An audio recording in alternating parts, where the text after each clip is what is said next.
오랜만에 인사를 드리겠습니다. 영광교회의 한때 귀염둥이였던 이곳에서 전도사, 강도사, 목사 안수까지 여러분의 사랑을 듬뿍 받으면서 이곳에서 참 한 단계가 아니라 완전히 저를 이곳까지 나올 수 있도록 큰 성장을 이루게 해주신 교회라서 참 평생 잊을 수 없는 저의 모교와 같은 곳입니다. 그곳에서 또 한번 다시 말씀을 전할 수 있는 기회를 허락해 주셔서 너무 감사드리고요.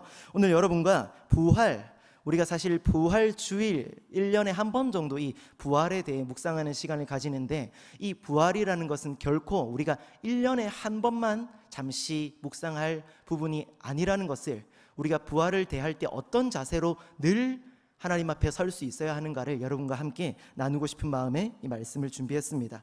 이 시간 말씀을 한번 들어가 보겠습니다. 오늘 당시 상황과 배경을 설명드리면요, 너무 잘 아시겠지만 예수님께서 십자가에서 죽으시고 이제 아리마대 사람 요셉이라는 그 사람의 그 무덤에 지금 장사되신 상황입니다. 그런데 이 당시에 이미 예수님이 자신이 다시 살아나실 것을 말씀하신 것을 여러 사람들이 알고 있었습니다. 그래서 당시에 오늘 본문을 보면은 이 시체가 큰 돌로 막혀 있습니다. 우리가 이 부활장이라고 하는데, 누가복음 24장 오늘 본문은 보통 사복음서를 동시에 이렇게 비교하면서 볼 수 있어야 됩니다. 같은 상황을, 같은 장면을 여러 관점으로 보고 있기 때문이 그런데요, 마태복음 27장 쪽으로 보면은 이렇게 말하고 있습니다. 마태복음 27장 64절에 보면은 그러므로 명령하여 그 무덤을 사흘까지 굳게 지키게 하소서. 그가 죽은 자 가운데서 살아났다 하면 후의 속임이 전보다 더 클까 하나이다. 이게 지금 어떤 말이냐면, 대제사장들과 바리새인이 빌라도에게 간청하고 있습니다. 저 무덤을 틀어 막아달라는 겁니다. 저 안에 지금 예수의 시체가 있는데 혹여나라도 이 시체가 사라지게 되면은 저 예수를 따르는 추종자들이 이 예수가 다시 살아났다 하며 새로운 다시 종교를, 그 교세를 확장시킬 것을 두려워하여서 절대 시체가 사라지지 않도록 틀어 막아달라는 간청을 하였습니다. 그래서 지금 그 간청대로 무덤은 성인 남자 한 10명이 굴려도 힘들게 굴릴 만큼의 그런 돌로 틀어 막고 경비병이 막고 있는 상황입니다. 그런 상황 속에서 오늘 본문으로 한번 들어가 보겠습니다. 오늘 본문 누가복음 24장 1절에서 3절을 먼저 보면요, 빨간색으로 우리가 주 예수의 시체가 보이지 아니하더라 라고 나와 있는데요, 예수님의 시체를 만나고 싶어서 예수님의 시체에 향유를 좀 부을 수 있을까 하여 여인들이 그곳에 갔습니다. 그런데 돌로 막혀 있어야 할 그 무덤의 돌이 사라져 있고 굴려져 있고 이미 그 안에는 시체가 사라져 있었다는 것입니다. 여인들의 마음은 당혹스러웠을 것입니다. 두렵기도 하고 누군가가 우리 예수님의 시체를 훔쳐갔다, 큰일 났다 하는 마음이었을 것입니다. 그런데 이어서 나오는 4절과 5절을 보면은 이렇게 말하고 있습니다. 빨간색을 보면 어찌하여 살아있는 자를 죽은 자 가운데서 찾느냐. 이것을 같은 마태복음을 보면 천사라고 합니다. 오늘 본문에서는 두 사람이라고 하는데 천사가 나타나서 예수님은 그가 말씀하신 대로 다시 살아나셨다. 그런데 너희가 어찌하여 살아나신 분을 여기 시체 가운데서 찾고 있느냐라는 말로 하고 있습니다. 그러면서 이제 우리가 오늘 본문을 통해서 말씀대로 부활하신 예수님 앞에서 우리가 가져야 할 자세 세 가지를 한번 보도록 하겠습니다. 첫 번째는 부활의 은혜를 항상 기억하라는 것입니다. 부활의 은혜를 항상 기억하라. 본문 6절과 7절 한번 보겠습니다. 6절을 보면은 천사가 여인들에게 이렇게 말합니다. 여기 계시지 않고 살아나셨느니라. 갈릴리에 계실 때 너희에게 어떻게 말씀하셨는지를 뭐 하라고 하고 있습니까? 기억하라는 것입니다. 예수님이 과거에 이렇게 말씀하시지 않았느냐? 그 말씀이 곧 7절 인자가 죄인의 손에 넘겨져 십자가에 못 박히고 제3일에 다시 살아나야 하리라. 지금 이것은 예수님의 시체가 말도 안 되게 사라지는 장면이 아니라 예수님이 미리 예언하신 대로 살아나신 사건이라는 것입니다. 지금 그것을 기억하라, 예수님이 너희에게 하신 말씀을 떠올리라 말하고 있습니다. 우리는 종종 예수님이 다시 살아나신 것이 나와 무슨 상관인가, 예수님이 다시 부활하신 것이 나에게 어떠한 은혜인가를 망각하며 살아갑니다. 그런데 분명하게 성경은 고린도전서 15장 17절에서 이렇게 말하고 있습니다. 만일 그리스도께서 다시 살아나신 일이 없으면 우리가 믿는 지금 이 모든 믿음도 헛된 것이고, 우리가 교회 생활을 하는, 교회를 다니는 것도 의미 없는 행위이고, 너희가 여전히 죄 가운데 있을 것이다. 예수 그리스도께서 부활하시지 않았으면 우리는 여전히 이 죄의 문제를 해결하지 못한 채 지옥의 형벌로, 심판의 그 길로 걸어갈 수밖에 없는 신분이었다라는 것입니다. 그런데 우리를 구하시기 위하여, 우리를 죄로부터 건지시기 위하여, 우리 안에 있는 우리가 해결할 수 없는 죄의 문제를 해결하시기 위하여 하나님의 아들이신 예수께서 이 땅에 오셨고, 우리가 받아야 하는 모든 형벌을 받으셨으며 죽음으로 끝나셨으면 안 됐을 것입니다. 죽음으로 끝났다면 그냥 착한 성품을 가진 위인 정도로 그쳤을 것입니다. 그러나 부활을 통하여서 사망과 죽음과 죄의 권세를 깨뜨리시고 승리하였기에 우리가 구원의 은혜를 얻은 줄 믿으시기 바랍니다. 오늘 성경에서 그러한 부활의 은혜가 너희에게 주어졌다, 그것을 기억하라는 것입니다. 여러분, 그런데 오늘 본문을 보면은 천사가 한번 떠올려 봐라, 예수님이 너희에게 그렇게 말씀하셨지 않느냐, 기억하라 했을 때 8절에서 나오는 이 여인들의 반응이 중요합니다. 여인들이 어떻게 반응하고 있습니까? 그들이 예수의 말씀을 뭐라고 하고 있습니까? 기억하고, 여인들이 예수님의 말씀을 떠올렸다는 것입니다. 만일 과거에 예수님이 내가 3일 만에 다시 살아날 것이다 했는데 여인들이 그 당시에 떠들고 있었다면, 졸고 있었다면, 예수님의 말씀에 집중하지 않았다면, 천사가 한번 떠올려 봐라 했을 때 기억을 해낼 수 있었겠습니까? 그러지 못했다는 것이죠. 우리가 하나님의 말씀을 늘 읽고 듣고 묵상하고 마음에 새겨야 하는 이유가 바로 여기에 있습니다. 우리가 말씀을 읽어야 한다. 사실 때로는 지겹습니다. 지루하기도 하고 힘들고, 그리고 다만 그냥 나랑은 아무 상관없는 말씀처럼 느껴지기도 하고 한 나라의 이스라엘의 역사로 느껴지기도 합니다. 그런데 왜 우리가 이 말씀을 쉬지 않고 읽어야 하느냐? 우리 안에 계신 성령께서 우리에게 가장 필요할 때마다 우리에게 가장 상황에 맞는 말씀으로 우리에게 위로를 하시고, 말씀으로 우리를 일으키시고, 말씀으로 우리에게 응답하시기 때문이라는 것입니다. 우리가 지금 당장 말씀을 읽을 때는 전혀 은혜가 되지 않을 수 있습니다. 그러나 쉬지 않고 포기하지 않고 계속해서 말씀을 읽어 나가고, 새벽기도에 담임 목사님을 통하여서 강론을 들어 나가고, 주일에 그 들은 말씀을 필기하며 계속 마음에 새겨놓고 계속 이 말씀을 읽고 듣는 습관을 놓치지만 않는다면 우리 안에 계신 성령께서 그때마다 적재적소에 맞는 말씀으로 우리에게 새 힘을 허락하시는 줄 믿으시기 바랍니다. 여러분, 우리가 새해를 맞이하면 일독을 해야겠다, 열심히 말씀을 읽어야겠다 하는데 열심히 읽고 계신 분 손을 들지 마십시오. 손을 들면 제가 혹시 당황할까 봐 아무도 안 들어서. 그러나 우리가 지금쯤 되면은 사실 잠시 말씀을 아마 덮어둔 상황일 수 있습니다. 날씨도 더운데 무슨 말씀이야? 에어컨이나 쐬면서 유튜브나 봐야지 할 수 있는데, 지금 다시 우리가 말씀을 읽어야 하는 이유가 바로 여기에 담겨 있다는 것입니다. 말씀을 놓치면 우리가 지쳐 있을 때 성령께서 그 말씀을 통하여 우리를 일으키시고 싶어도 말씀이 떠오르지가 않습니다. 우리가 어떤 중요한 결정에 앞서 있을 때 성령께서 말씀을 통하여 우리가 어떤 결정을 해나가야 하는지를 말씀하시는데 떠오르지가 않습니다. 우리가 말씀을 읽지 않는 것은 우리의 잘못입니다. 그렇기 때문에 늘 이 여인들처럼 기억하라 했을 때 기억해낼 수 있을 만큼 늘 말씀을 가까이 하는 여러분 되시기를 축복합니다. 오늘 본문을 보면 이렇게 여인들이 말씀을 기억해냈습니다. 그러면서 우리에게 말씀하는 것은 기억을 하라는 것입니다. 너희에게 하시는 말씀을 늘 기억하라. 우리는 이 부활의 은혜를 1년에 한 번 정도 부활주일 혹은 고난주간 이럴 때 십자가의 은혜, 구원의 은혜, 대속의 은혜를 분명히 수차례 듣지만 점점 시간이 지나가다 보면은 계속 망각합니다. 사람은 망각의 동물이기 때문에. 그런데 분명히 말하고 있습니다. 계속 기억해내라, 떠올리라. 그래서 이 신명기에서는 소중한 하나님의 말씀을 망각하지 않게 하기 위하여 어떻게까지 하냐면 신명기 6장 6절에서 9절을 보면은 이렇게 말하고 있습니다. 오늘 내가 내게 명하는 이 말씀을 너는 마음에 새기고 그것을 손목에 메어 기호를 삼으며 미간에 붙여 표로 삼고 집 문설주와 바깥문에 기록할지니라. 정말 이 의미 있는 행동입니다. 물론 지금 이 바리새인들이 이것을 율법적으로 율법주의적인 행위로 하기에 변질이 되어진 것이지 저 본 의미, 본질을 시작하는 의미 자체는 정말 소중한 행위라는 것입니다. 하나님의 말씀을 잊지 않기 위하여, 우리에게 주신 은혜를 망각하지 않기 위하여. 사랑하는 여러분, 제가 부산에 갔습니다. 제가 여수 사역을 한 1년 반 전에 마무리하고 부산으로 갔을 때 부산에 부임하자마자 3주 만에 두 팔이 다 부러졌습니다.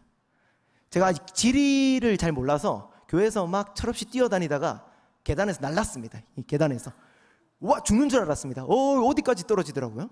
그래서 떨어졌는데 양손이 다 돌아가서 다 부러졌습니다. 그래서 지금 보일지 모르겠지만 여기에 보면 양손에 흉터가 남아 있습니다. 제가 갑자기 뜬금없이 이 말씀을 왜 드리냐면, 제가 이 1년 정도는 이 흉터가 너무 부끄러워서 한 여름에도 반팔을 입지 않았습니다. 교회에서 안 더우세요 해도 안 더워요 하면서 더위를 잘 안 타요. 땀은 범벅이면서도 이 상처를 가리고 싶어서. 그런데 지금은 이 상처가 참 저에게는 자랑까지는 아니지만 은혜입니다. 은혜. 이 상처를 볼 때마다 참 이 상처가 지워지지 않았으면 좋겠습니다. 평생 지워지지 않을 것 같기도 한데 지금 보니까 1년 반째 안 지워지는 거 보니까. 왜냐하면 제가 처음에 그 부산에 부임하자마자 다치고 한 달 동안 입원해 있었습니다. 정말 하나님이 그러면 안 되는데 원망스럽더라고요. 참, 그래도 하나님께서 새로운 사역지로 보내셨으니 최선을 다해서 열심히 사역하자 하고, 제가 맡은 부서들 각각 돌아다니면서 안녕하세요, 처음 온 박상호 목사입니다, 잘 부탁드리겠습니다 하고 그 다음 주부터 제가 한 달 동안 입원해 있었거든요. 병원에서 제가 초등부도 담당하고 있는데 지난주에 왔던 아저씨 왜 안 와요? 애들이 그랬다 하더라고요. 잘 지내보자 하더니 한 달 동안 왜 안 와요? 제가 병원에 한 달 동안 있으면서 하나님, 제가 뭘 잘못했습니까? 제가 열심히 한번 사역해 보려고 지금 열정을 가지고 왔는데 왜 이렇게 하셨습니까? 했는데 뒤돌아보니 제가 사실 계단에 있는지도 모르는 그 상황 속에서 전력 질주를 하다가 계단에서 탁 날았던 상황인데, 만약에 하나님께서 이 두 팔로 탁 짚지 않게 해주셨다면 아찔하더라고요. 얼굴을 박았으면 어떻게 됐을까? 제가 얼굴로 사역하는데 정말 이 코가 으스러졌으면 어떻게 됐을까? 눈이 실명했으면 어떻게 됐을까? 아니면 머리라도 어디 부딪혀서 뇌출혈이 뇌진탕이 걸렸으면 정말 그냥 지금 팔 아무렇지도 않습니다. 지금 팔이 그냥 조금 이 상처 흉터만 남은 정도인데, 지금 생각해 보니까 하나님이 저를 지켜주시고 살려주셨다는 것이 전적으로 믿어지더라고요. 제가 덤벙대면서 뛰어다녔던 것은 제 잘못이지, 그럼에도 불구하고 하나님께서 천사의 그 두 팔로 저를 가장 안전하게 지켜주셨기에 제가 지금 여기에 건강하게 설 수 있다는 것이죠. 그래서 저는 제 상처를 볼 때마다 하나님의 은혜를 기억하게 됩니다. 그래서 저는 이 상처가 너무 좋습니다. 이것처럼 우리는 계속해서 부활의 은혜를 항상 기억할 수 있어야 된다는 것입니다. 이것을 1년에 한 번씩 가끔씩 떠올리는 것이 아니라, 그래서 오늘 말씀을 기억하며 천사의 말씀처럼 우리를 위하여 베푸신 십자가의 은혜, 대속의 은혜, 또한 사망의 권세를 깨뜨리신 부활의 은혜를 늘 마음에 새기며 기억하며 감사하며 살아가는 여러분 되기를 주 예수님의 이름으로 축복합니다. 계속해서 우리 두 번째를 한번 보면은 부활의 은혜를 항상 전하라 말씀하고 있습니다. 전하라. 오늘 본문 한번 보면요, 마태복음 28장 7절을 먼저 보면은 천사가 이렇게 말합니다. 지금 기억하라 했을 때 여인들이 기억해내고 너무 감사하고 있는, 감격하고 있는 여인들에게 지금 너희만 감격하고 있을 게 아니라 이 감격스러운 부활의 소식을 가서 전하라. 또 빨리 가서 그의 제자들에게 이르되 그가 죽은 자 가운데서 살아나셨음을 전하라는 것입니다. 그랬을 때 오늘 본문을 이어서 보면은 9절과 10절에서 여인들이 이렇게 반응하고 있습니다. 무덤에서 돌아가 이 모든 것을 11사도와 다른 모든 이에게 알리니, 그러면서 이 여인들의 이름까지도 나오고 있습니다. 어떤 여인들인지. 여인들은 천사의 말대로 본인들만 감격하고 본인들 홀로만 기뻐한 것이 아니라 그 명령대로, 그 사명대로 이 사실을 빨리 가서 전했습니다. 그런데 그냥 빨리 나도 나 혼자 이 기쁨을 만끽하고 싶은데 귀찮게 왜 이것을 전하라는 거야, 이런 마음이 아니라 마태복음 28장 8절을 보면은 큰 기쁨으로 달려가서 전했다는 것입니다. 지금 이 기쁜 소식을 빨리 전하고 싶은 마음에, 우리가 기쁜 소식이 있으면 사랑하는 가족들에게, 이웃들에게 빨리 전해주고 싶지 않습니까? 저기서 무슨 세일을 한다, 이벤트를 한다, 무슨 행사를 한다, 빨리 저기서 끝나기 전에 달려가서 전해주고 싶은 마음처럼, 우리가 이 부활 앞에서 우리가 이 소식을 빨리 달려가 기쁨으로 전하는 여인들과 같은 자세를 가질 수 있어야 된다는 것입니다. 왜 기쁜 소식인 것입니까? 우리가 전하지 않으면 그들은 이것이 기쁜 소식인지 알지를 못합니다. 고린도전서 1장 18절에 보면은 이 부활의 소식, 곧 십자가의 도가 알지 못하는 자들, 예수님을 믿지 않는 자들에게는 그냥 미련한 소식일 뿐입니다. 멍청한 말일 뿐입니다. 어리석은 그런 말들일 뿐이라는 것입니다. 그러나 이 부활을 믿는 우리, 구원을 받는 우리, 하나님의 자녀가 된 우리에게는 이 부활이라는 이 소식이 하나님의 능력인 줄 믿으시기 바랍니다. 왜 이것이 우리에게 능력입니까? 부활을 통하여서 우리는 이 땅을 살아갈 때 천국 소망을 가지며 살아갈 수 있게 되었습니다.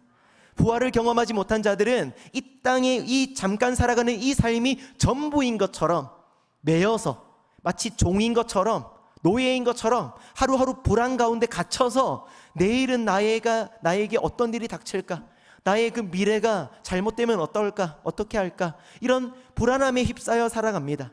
그러면서 끝까지 내 인생이 이 땅 가운데서 내가 바라는 대로 완성되지 못하였을 때 내 인생은 망한 인생이라고 판단하기도 쉽습니다. 그러나 우리는 이 땅을 살아가는 이 인생이 잠시 지나가는 나그네와 같은 인생일 뿐이라는 것입니다. 우리가 갈 곳은 우리의 본향인 천국이라는 것입니다.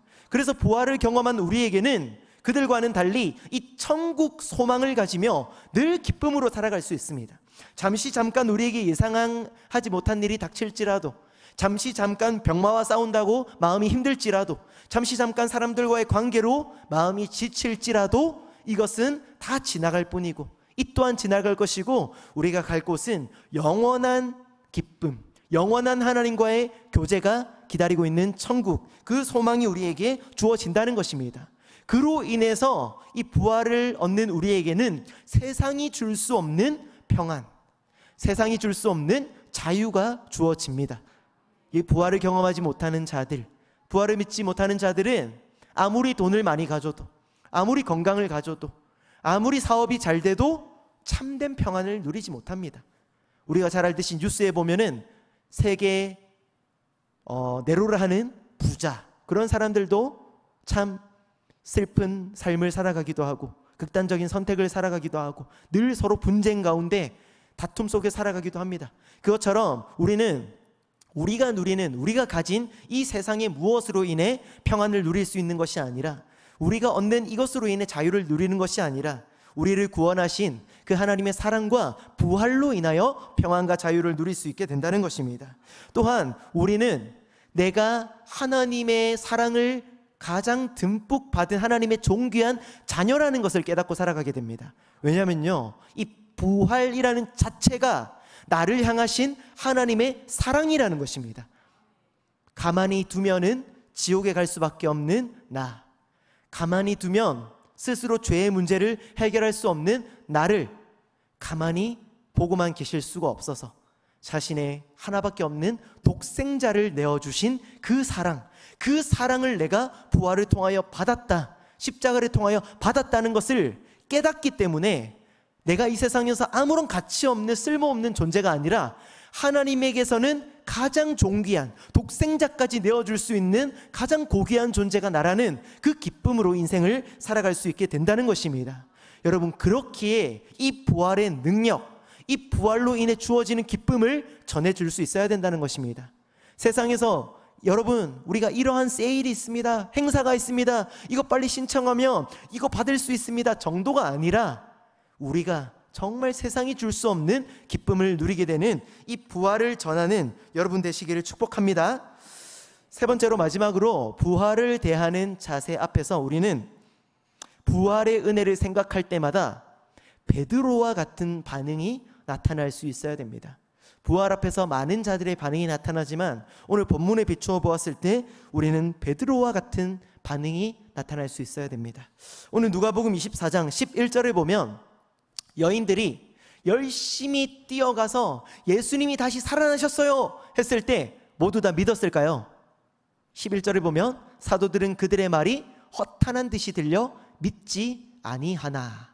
또한 요한복음 20장 25절을 보면은 내가 그의 손을 내 몸에 내가 집어넣어 보기 전까지는 내가 믿지 않겠다. 누가 한 말이죠?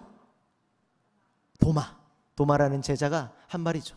이것처럼 믿지 않았다는 것입니다. 예수님이 분명히 말씀하셨고 내가 3일 만에 살아날 것을 미리 말씀하셨고 말씀하신 대로 살아나셨음에도 불구하고 믿지 않았다는 것입니다. 그건 말도 안 돼.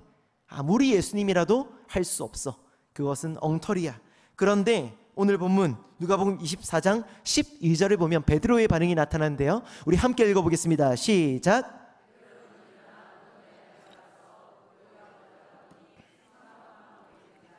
그댄 이를 놀랍게 여기며 집으로 돌아가니라. 아멘. 유일하게 베드로만이 다른 마태복음과 다른 본문을 보면 요한도 같이 갔다라고는 나와 있습니다. 오늘 본문에서 봤을 때는 지금 베드로가 열심히 그곳을 향해서 달려가 예수님을 보러 가는 상황에 있습니다. 여러분, 지금 베드로는 어떤 상황일까요? 예수님과 베드로의 관계가 지금 어떤 관계일까요? 예수님이 지금 십자가에 죽으러 가시는 그 길을, 고난의 길을 걸어가실 때 우리가 잘 알듯이 베드로는 예수님의 그 길을 따르지 않았습니다. 호언장담했습니다. 예수님이 어디로 가든지 내가 함께 하겠다고. 그럼에도 예수님이 붙잡힐 때 나는 예수를 모른다. 두 번째 물을 때도 예수를 모른다. 세 번째 물을 때는 예수님을 향하여 저주를 퍼부었습니다. 나는 저런 미친 인간 모른다. 나랑 저 사람을 묶지 마라. 그 이후에 지금 예수님이 살아나셨다는 소식을 들은 상황입니다. 지금 베드로의 마음속에는 예수님을 향한 처절한 죄책감과 죄송함과 감히 고개를 들 수 없는 그런 마음이 담겨 있습니다. 그럼에도 불구하고 지금 예수님께서 다시 살아나셨다는 말을 들었을 때 한 걸음에 내달립니다. 베드로의 반응에서 나타나는 모습, 어떤 반응이었을까요? 베드로에게는 예수님이 말씀하신 대로 살아나셨을 것이라는 믿음이 있었습니다. 물론 베드로가 연약하여서 그 받을 고난이 두려워 예수님을 모른 척했지만 우리 예수님은 분명히 그가 말씀하신 대로 살아나실 것이라 라는 믿음이 있었다는 것입니다.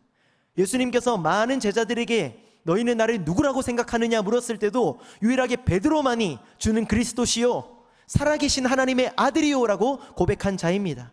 그렇기에 지금 그는 예수님께서 분명히 하나님의 아들로서 말씀하신 대로 살아나셨을 것이라는 믿음의 반응을 보였습니다. 또 그가 지금 예수님 앞에 달려갔던 반응의 의미는 무엇입니까? 두 번째로 예수님 앞에 자신의 그 잘못된 죄악을 처절하게 회개하기를 원하는 반응으로 달려갔던 것입니다. 베드로는 아마 예수님을 만났으면은 무릎을 꿇고 눈물을 흘리며 자신의 그 예수님을 부인했던 그 죄악을 처절하게 회개하는 반응을 보였을 것입니다. 우리가 살아가다 보면 죄를 지을 수 있습니다. 죄를 지을 수밖에 없습니다. 그러나 더 중요한 것은 회개하는 것입니다. 돌이키는 것입니다. 늘 나의 모습을 돌아보는 것입니다. 내 안에 교만이 담겨 있음에도 불구하고 내가 교만한 것을 깨닫지 못하고 내가 다른 사람을 향하여 비방하는 태도가 있음에도 불구하고 깨닫지 못하고 내가 공동체를 분열시키는 행동이 나에게 나타남에도 불구하고 깨닫지 못하고 나에게 하나님이 기뻐하지 않는 모습이 분명히 존재함에도 그 존재하는 것 자체가 문제가 아니라 깨닫지 못하는 것이 문제라는 것입니다.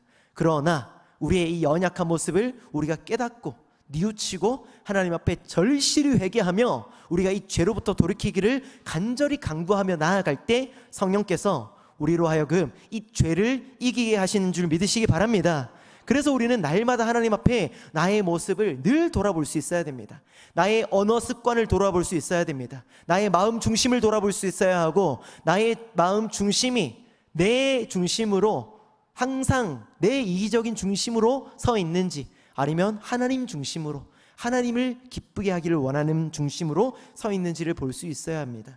그리고 세 번째로 지금 베드로가 달려갔던 반응 중에는 예수님을 다시 한번 만나기를 간절히 원하는 예수님을 향한 사랑의 마음도 분명히 담겨 있습니다. 이것은 어디 나타납니까? 예수님께서 베드로를 찾아가 베드로야 네가 나를 사랑하느냐? 베드로가 대답합니다. 내가 주님을 사랑하는 줄을 주님께서 아시나이다. 지금 베드로는 분명히 예수님 앞에 씻을 수 없는 죄를 지은 상황이지만 예수님 앞에 처절히 회개하는 심정을 가지고 있고, 그럼에도 불구하고 내가 사랑하는 이 예수님을 만나고 싶은 예수님을 향한 사랑의 마음이 담겨 있습니다. 여러분, 우리가 이 부활 앞에서, 부활하신 예수님 앞에서 우리가 이 베드로처럼 늘 이러한 반응, 이러한 자세를 가질 수 있어야 한다는 것입니다.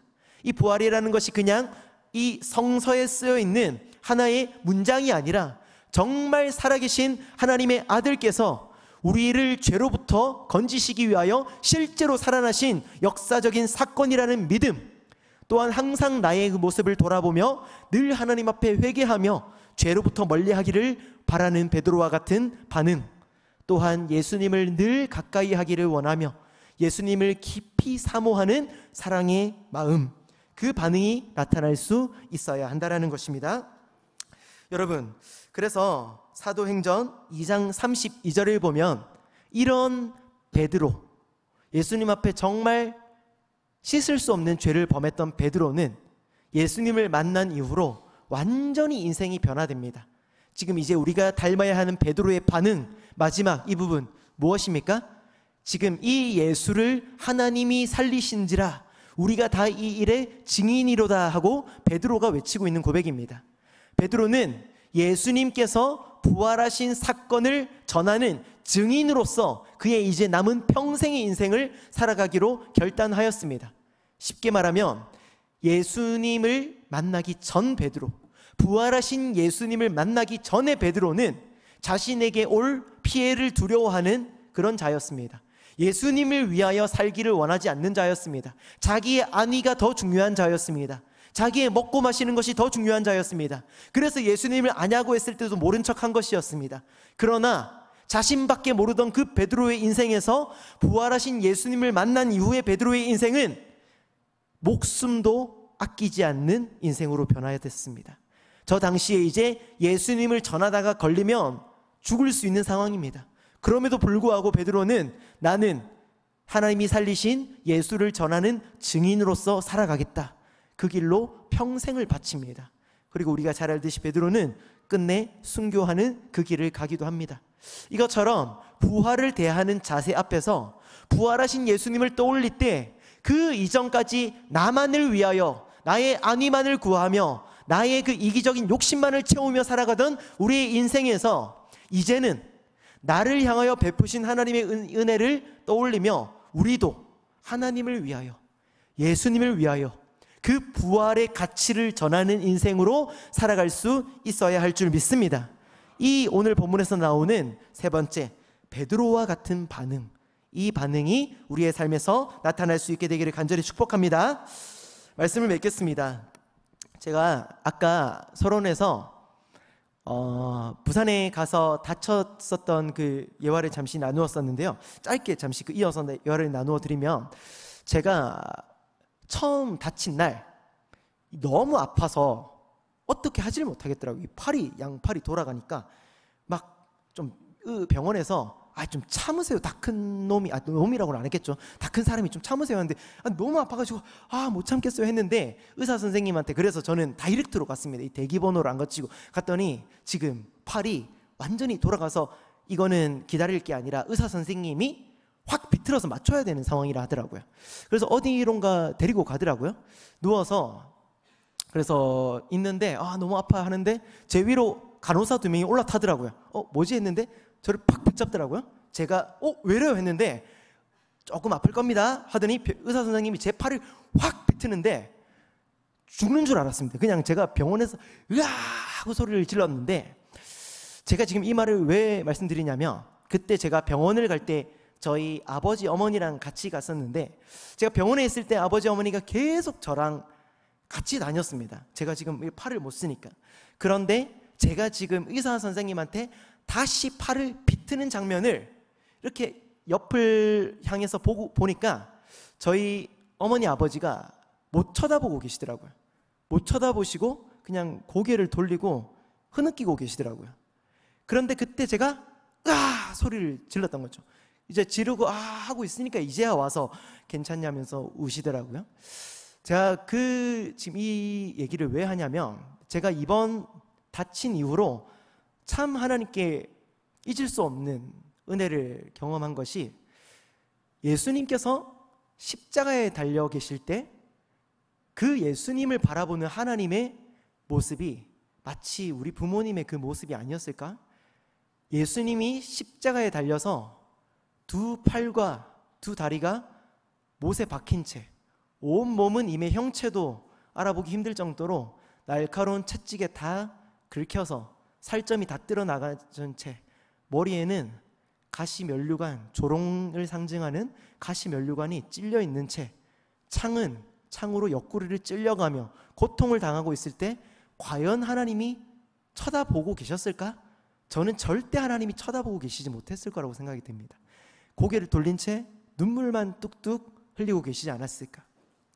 그러면서 하나님의 목구멍까지 차오르는 말이, 아들아 그만해라, 그만해도 좋다, 올라와라 라는 말일 것 같은데, 그렇게 하지 못하는, 아들아 그만해라 라고 하는 순간 우리가 구원받지 못하기 때문에, 아들아 그 십자가에서 내려와라 하는 순간 우리는 지옥 가야 하기 때문에, 쳐다는 볼 수 없고 눈물은 뚝뚝 흘리면서, 그러면서도 여러분을 너무 사랑하셔서 차마 여러분이 지옥 가는 것을 더 볼 수가 없어서 하나밖에 없는 독생자가 찢겨가는 것을 고개를 돌리고만 계셨던 하나님의 모습을 묵상하는 시간이 되었습니다.